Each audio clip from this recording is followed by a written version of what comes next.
Hey, how's it going? Hope you guys are doing well. Welcome to Mountain Label Music. If you're a returning viewer, welcome back. If you're not, hi. In this video, we are going to go over a very misunderstood concept in the Dolby Atmos world, and that is using the LFE channel. So if you're new to the Dolby Atmos environment, here's a quick rundown on what the LFE actually is. In a stereo environment, you have two channels, your left and your right channel.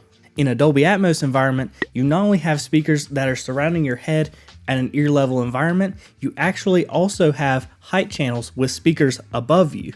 And on top of that, you also have subwoofers. But let's not get confused here with the subwoofer being that LFE low frequency effect channel. Because just like in a stereo environment, that subwoofer could also be used as a low end frequency extension of your main stereo speakers. In most surround sound setups and even Dolby Atmos setups, all the speakers are typically bass managed if you can't reproduce the same low frequencies in your main speakers. So anything like, let's say, under 80 Hertz that's going to your main surround sound speakers and your height channels are getting compensated with that bass management, that being your subwoofers. But you also have a designated channel for those low frequency effects that only go to your subwoofers. So it can be kind of easy to get confused thinking that the LFE is all of your low end in a mix, but that's simply not true. That's a myth.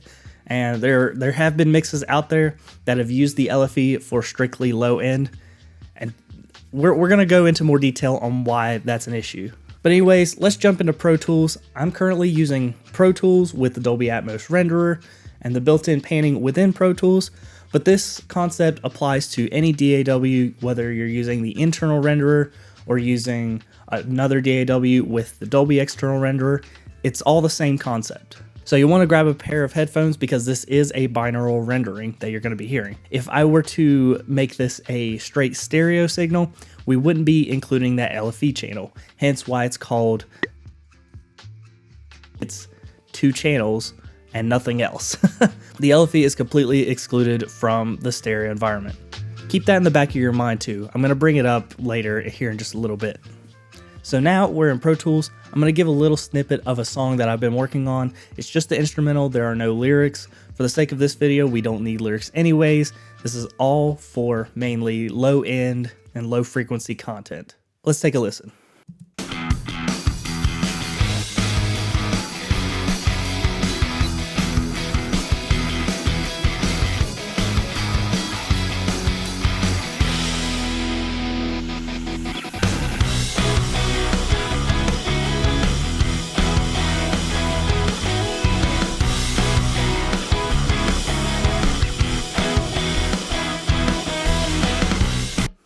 Cool, that's the gist of the song.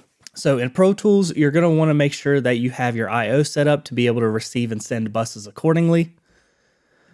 So I'm gonna go to my bus output and we have our main 7.1.2, which is the maximum setup for a Dolby surround bed.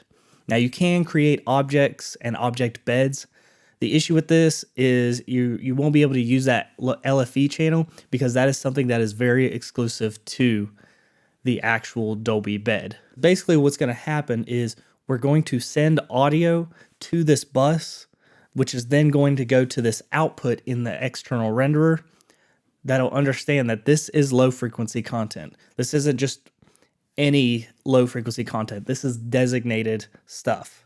So as I'm editing this video, I've realized I had forgot one crucial detail about when using the LFE, and that's basically using the built-in panner. And I'll be sure to leave a screen recording, whether it be on one side or the other. When using a built-in LFE send within a surround panner, like in Logic or Pro Tools, I would highly recommend not using this because you have a huge lack of ability of being able to manipulate and change the effects of what you want to do in the LFE, which I mentioned later on in the video of how I go about manipulating and decorrelating. But just want to go ahead and give you a heads up, don't use that. I mean, if you use it, fine, but I don't recommend it. I'm going to solo this bass. Right now I have a dirty bass, a synth bass, and a clean bass. This is what it sounds like all together.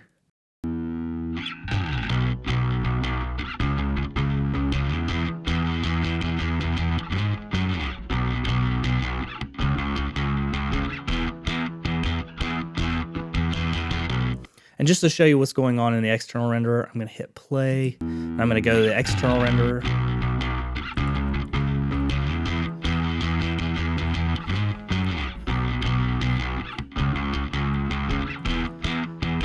So you saw that these two objects are lighting up. Those are my left and right object bed channels.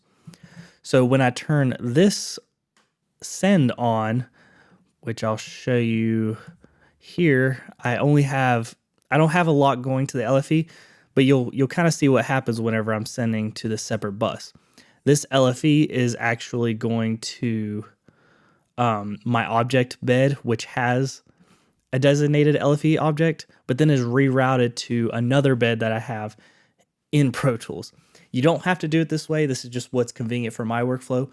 The gist of what I want to show here is that you need to have a bus that's going from the audio source either straight into the external renderer or to another bus to reroute that audio that's going to the LFE. It's just got to go to that one channel into the renderer, which I believe is channel 4, and we'll see that here in just a second.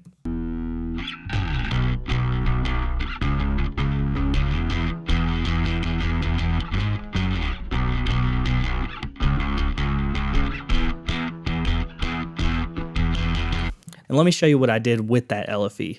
So let's go to our LFE channel. I have two inserts going on. A Pro subharmonic, which is basically just a subharmonic frequency generator. So whenever you have low frequency content coming in, it's regenerating harmonics and basically decorrelating from the original low frequency, which is, in my opinion, you don't want to be sending the same content that's going to your main speakers as you are going to the LFE. Because if you are working with a system that's not only just bass managed, where like anything under 80 hertz is going to those subwoofers, if you have an additional amount of information that's also under 80 hertz, that's the exact same thing going to your satellite speakers, you might have some issues with phase cancellation or just having it not sound as punchy or good or whatever you need it to be. Okay, so the next instance of the plugin I have is a low pass filter. Now, why am I doing this? Basically, what I'm doing is taking any information that's above 40 hertz and completely getting rid of it, or as much as I can with this plugin. The reason you want to do this is so you don't have the assumption that the content going to the end consumer is going to be full range. For example, if you're listening on spatial audio, as far as I know, the LFE isn't filtered. And we can't assume as mixing engineers that it is going to be filtered all the time. So to take out the confusion and just not have to worry about what the end consumer is actually doing, I just went ahead and put that filter onto the subwoofer LFE channel. Most people have their LFE set to 120 or 150 and then go from there.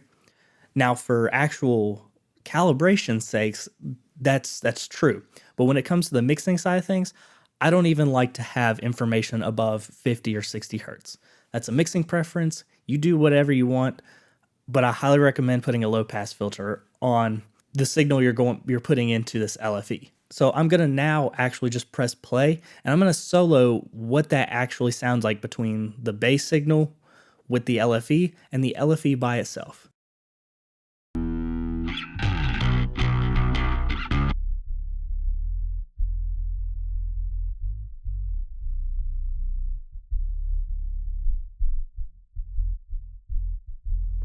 So that's very, very low end content.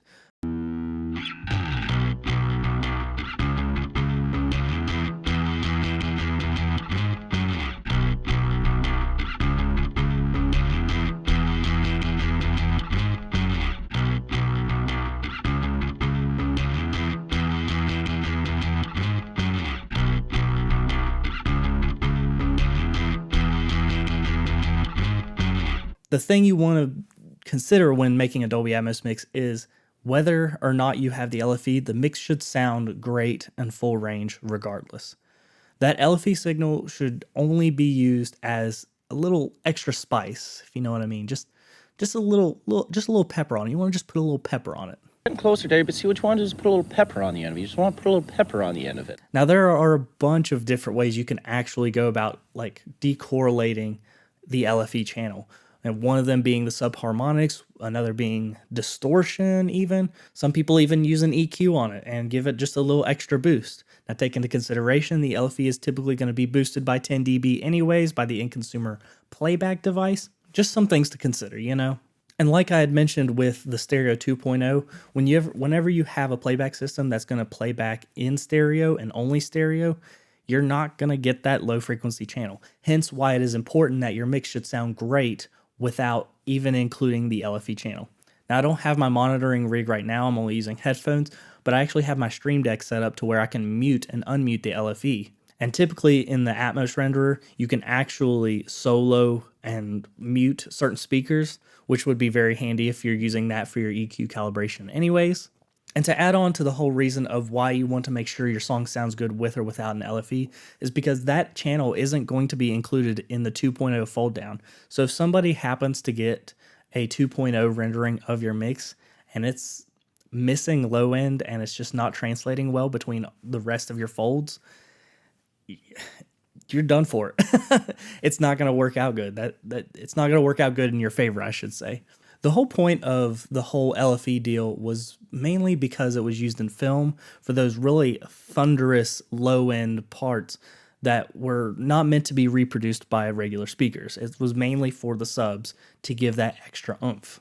But now where we have music and binaural renderings and spatial audio, you're risking not filtering out your LFE when it's necessary and decorrelating that audio before it even gets out to the consumer device. Some people use it, some people don't. I love to use it.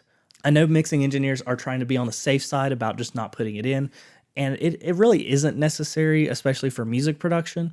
Now in 5.1 or 7.1 or even 9.1 and anything above that, that 0.1 is actually going to be included. So just consider that, especially with music and more people listening to music on headphones and Bluetooth speakers and just really any average consumer device that we may not be using in our daily lives because we are professionals and we use professional equipment because we're nerds.